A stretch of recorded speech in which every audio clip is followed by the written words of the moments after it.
Have you ever noticed that no matter how much you distract yourself, no matter how busy you keep your schedule, or how many times you try to move on, the same feeling keeps returning? That quiet ache, that empty space in your chest that no amount of success, scrolling, or small talk can fill. You thought you buried it, you thought it was gone. But in the silence, when the noise of the world fades, it shows up again, whispering, "I'm still here." We give it names: anxiety, loneliness, burnout. But maybe it's not any of those things. Maybe it's not something to be cured or crushed. Maybe it's something we're supposed to face. The part of you that's been ignored for too long.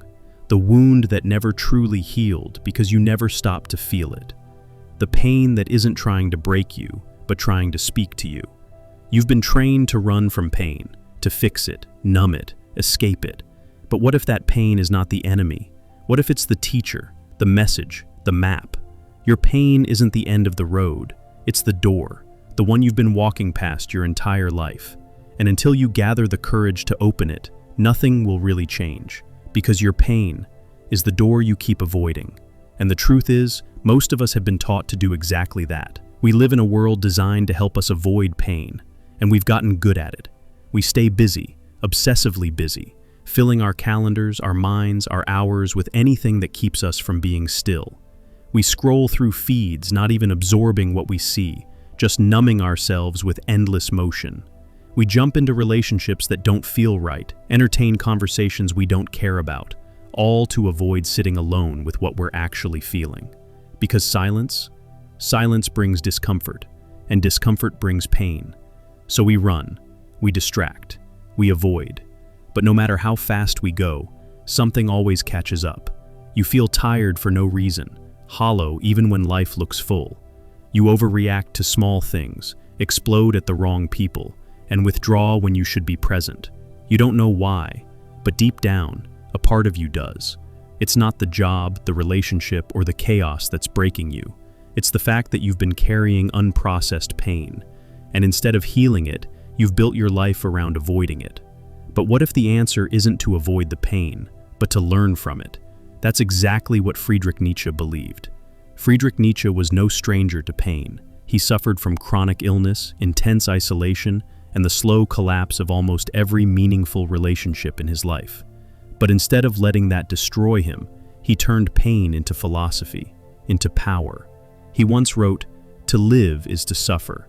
To survive is to find some meaning in the suffering." He didn't see pain as something to escape.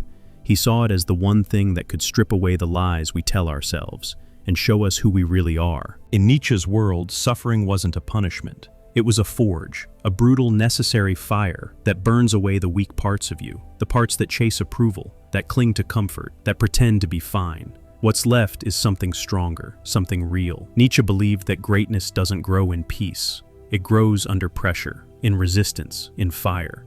The people who numb themselves, who hide from pain, who follow the crowd and play it safe, they stay small. They live quiet lives of quiet desperation. But the ones who face their pain head-on, the ones who ask, "Why is this here?" instead of, "How do I get rid of it?" they become something more. He called that person the Übermensch, the one who doesn't just survive, but creates meaning where none existed. Not by pretending everything's fine, but by using suffering as a tool, as fuel. Pain, to Nietzsche, was never the end. It was the beginning, the crack where transformation starts. So the next time you feel like breaking down, like everything's falling apart, remember, Nietzsche wouldn't tell you to run from it. He'd tell you to stand in the fire and let it burn off everything that isn't truly you. But Nietzsche wasn't the first to see pain as a path. Centuries earlier, another voice emerged, one that didn't fight the fire, but sat calmly inside it. Centuries before Nietzsche, the Buddha sat beneath a Bodhi tree and reached a truth so raw, so simple, that the world still isn't ready to hear it. Life contains suffering, not as a glitch in the system, but as part of the design. Not because we're broken, not because the world is cruel, but because we cling. We cling to what we want, to what we fear, to what we expect. We tell ourselves how things should be, and when life doesn't follow that script, we suffer. The Buddha called it dukkha, the constant friction of being human, a low, restless ache that never quite leaves. You might feel it on a random Tuesday night, or while scrolling through your phone at 2 a.m., searching for nothing in particular. And while today's world offers a million ways to numb it, distract from it, swipe past it, Buddha chose to face it, to sit with it, to breathe with it, not to fight suffering, but to understand it, because you can't heal what you refuse to feel. He once said, "Pain is inevitable, suffering is optional." The pain of loss, of change, of aging, of things not going your way, that's part of life. But the suffering we pile on top, that comes from our resistance, from our refusal to let go. We replay the moment, rewrite the ending, obsess over the why. But the Buddha taught that freedom doesn't come from rewriting the story. It comes from stepping outside of it. His path wasn't about escape, it was about awareness. To feel the craving without being consumed by it. To notice the fear without bowing to it. To watch the pain without turning it into your identity. Because something strange happens when you stop fighting the discomfort. It starts to soften. It no longer defines you. And that silence you feared, that unbearable stillness that makes people reach for their phones, their vices, their distractions, that silence becomes sacred. It becomes your teacher. But silence doesn't just reveal peace. It reveals what you've buried. And no one understood that better than Carl Jung. Carl Jung believed that what we avoid doesn't disappear. It waits. It hides in the corners of our mind, in the silence between thoughts, and the parts of us we don't dare to look at. He called this the shadow, not because it's evil, but because it's hidden. It's the anger you suppress, the fear you deny, the shame you carry but never name, the pain you pretend isn't there. And the more you push it down, the more it pushes back. Jung didn't believe healing came from pretending to be positive or light. He didn't trust the fake smile, the forced affirmation, the spiritual bypass. He believed real healing starts when you stop performing and start confronting. When you turn around, look into the darkness, and ask, "What part of me have I abandoned to survive?" He once said, "One does not become enlightened by imagining figures of light, but by making the darkness conscious." In other words, you don't heal by avoiding your pain. You heal by understanding it. Your triggers, your breakdowns, your reactions, they're not random, they're messages. Your psyche's way of saying, "Please stop ignoring me." Every time you overreact and don't know why, every time you collapse inward when something small goes wrong, that's the shadow speaking, not to destroy you, but to be acknowledged. And here's the genius of Jung. He didn't see pain as the enemy. He saw it as the path, the gateway, the moment when pretending stops and integration begins. He believed that freedom doesn't come from avoiding the parts of yourself that make you uncomfortable. It comes from embracing them, not because they're pretty, but because they're yours. Because once you sit with your shadow, really sit with it, without judgment, without shame, something changes. It softens. It speaks, and it shows you that the parts you've been running from are the parts that make you whole. But knowing your shadow isn't enough. Life will test it, and no one understood that test more intimately than Viktor Frankl.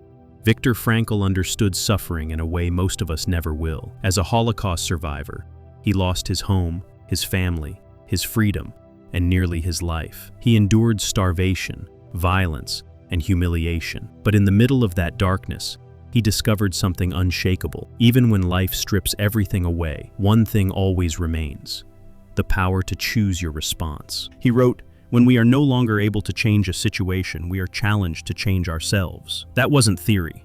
That was survival. Frankl watched people in the camps give up and die, but he also saw others endure, quietly, with a strength that had nothing to do with their bodies.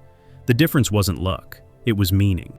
He realized that pain, by itself, doesn't destroy us. It's pain without purpose that does. The suffering that feels random, pointless, or cruel, that's what breaks the spirit. But when suffering is tied to meaning, it transforms. It becomes something we can carry, something we can learn from, something we can even use. Frankl called this idea logotherapy, the belief that we are not driven by pleasure or comfort, but by the need for purpose. That the deepest question isn't, "How do I feel better?" but "Why am I still here?" And that question, he believed, is where healing begins. To Frankl, meaning isn't something you find lying out in the world. It's something you create, especially through your suffering. Sometimes the only way to reach that kind of meaning is to stop running from your pain and walk straight into it, asking, "What is this here to teach me?" Because in the end, even in your darkest moments, you still have a choice. And that choice, how you respond to the pain, can become your power. Frankl showed us the power of choice in suffering, But long before him, Epictetus, a man in chains, discovered the same truth, that even when you lose everything, you still own your mind. Epictetus was born into slavery, beaten, commanded, and owned. He had no control over his life, no possessions, no status. From the outside, he was powerless. But something remarkable happened. Instead of letting the world define him, he turned inward and discovered the one thing no one could ever take: his mind. He realized that while his body could be chained, his thoughts were still free. And that insight, that radical shift in focus, became the foundation of his entire philosophy. He taught that pain, loss, betrayal, humiliation, these are facts of life. They happen. But suffering, that's optional. That comes from what you tell yourself about those events. The story, the meaning, the interpretation. He once said, "It's not things that disturb us, but our judgments about them." Most of us live like leaves in the wind, pushed around by other people's opinions, our own unchecked emotions, the fear of what might happen tomorrow. We explode in anger, spiral in anxiety, collapse under stress. But Epictetus would ask, did that moment really hurt you? Or did your story about it do the damage? When someone criticizes you, do you crumble because their words were sharp, or because you believe they're right? When life doesn't go your way, do you suffer because of the event, or because you expected something different? Epictetus believed that freedom wasn't found in comfort, success, or control, but in self-mastery, in the quiet strength of a person who chooses their response instead of being ruled by impulse. Because every time you lash out to feel powerful, or collapse to feel pitied, you give your power away. And the world, it doesn't notice. It just keeps moving. But the Stoic does notice. The Stoic watches the storm, feels the wind, and stays rooted. Not because they're emotionless, but because they know real power comes from the inside. To Epictetus, the highest kind of freedom was inner freedom, the kind that stays calm in chaos, clear in confusion, and grounded in grief. Not by denying emotion, but by mastering it. And that mastery isn't built when life is easy. It's built in the fire, when you could break down, could react, but choose to remain still. It's forged in the space between pain and reaction, the moment where awareness steps in and says, "Not this time."